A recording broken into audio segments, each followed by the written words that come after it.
Սարգսյանը հայտարարեց, որ Հայաստանին անհրաժեշտ են 30,000 զինվոր ունեցող հզոր բանակ, որպեսզի ապահովի երկրի անվտանգությունը։ Առաջին լուրջ հաջողությունը հայկական բանակի բոլոր մարտիկներին, անկախ ամեն տեսակ քաղաքական խոսակների, քաղաքական խաղերի, դուք հայոց բանակի զինվորներ եք։ Դուք պարտավոր եք պաշտպանելու հայ ժողովրդին, հայ ժողովրդի սահմանները, հայ ժողովրդի անձեռը մխելիությունները։ Քաղաքական խոսակները կական եւ դրան։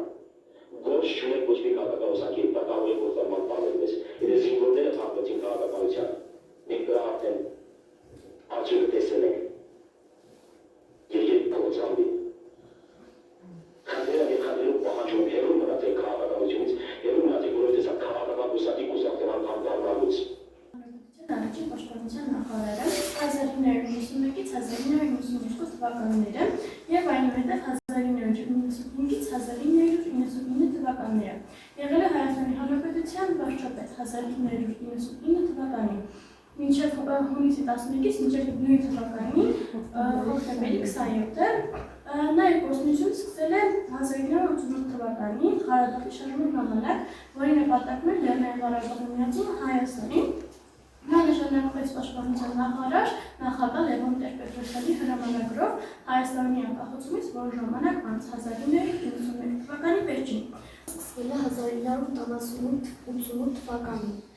Հայաստանում Արցախյան շարժումը լայն ճանաչում գտավ հանրության շրջանում։ Հայերը ԽՍՀՄ ղեկավարներից պահանջում էին Լեռնային Ղարաբաղի ինքնավար մարզը միացնել Հայաստանին, քանի որ այդ ժամանակ Լեռնային Ղարաբաղը գտնվում էր խորհրդային Ադրբեջանի կազմի մեջ։ Հայերի եւ ադրբեջանցիների պայքարը սրվեց եւ հատկապես գազգաթնակետին հասան Սումգայիթյան ջարդերից հետո 1989 եւ 1990 թվականներին Վազգեն Սարգսյանը դարձավ կամավորական ջոկատի հրամանատար Երասխի մոտ, որը գտնվում էր հայ-ադրբեջանական սահմանում։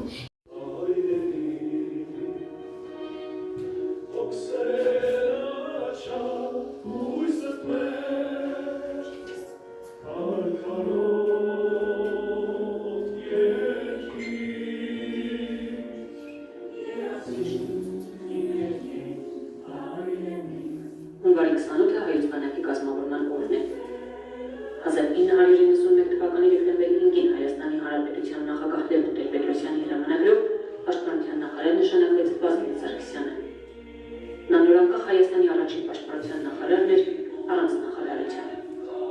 1992 թվականի այսօրը հունվարի 28-ին կառավարությունը ընդունեց Հայաստանի Հանրապետության պաշտպանության նախարարության մասին որոշում։ Դրանով իսկ իրավականորեն հաստատարարելով հայոց ազգային բանակի ստեղծումը։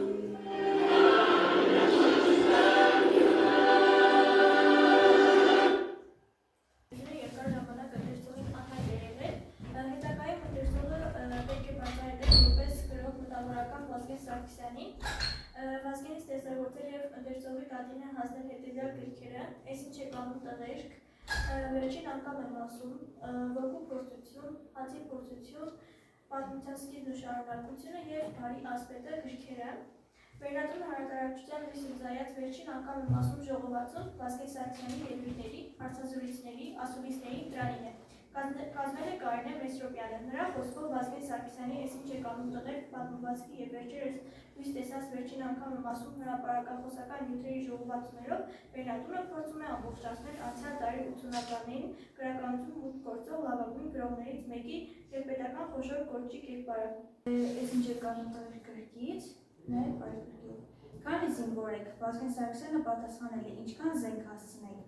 Բայց Աստծո ղեկավարների դեմ կուտակված բողոք վրեժը կարելի է հայրենիքից հանել։ Զարմանալու բան է, մեզանից միլիոնավոր կիլոմետրեր հեռու մոլորակների վրա չեղած մարդկություն ենք փնտրում, ու մեր կողքի հարազատին բարեկամին շատ ժամանակ մոռանում ենք։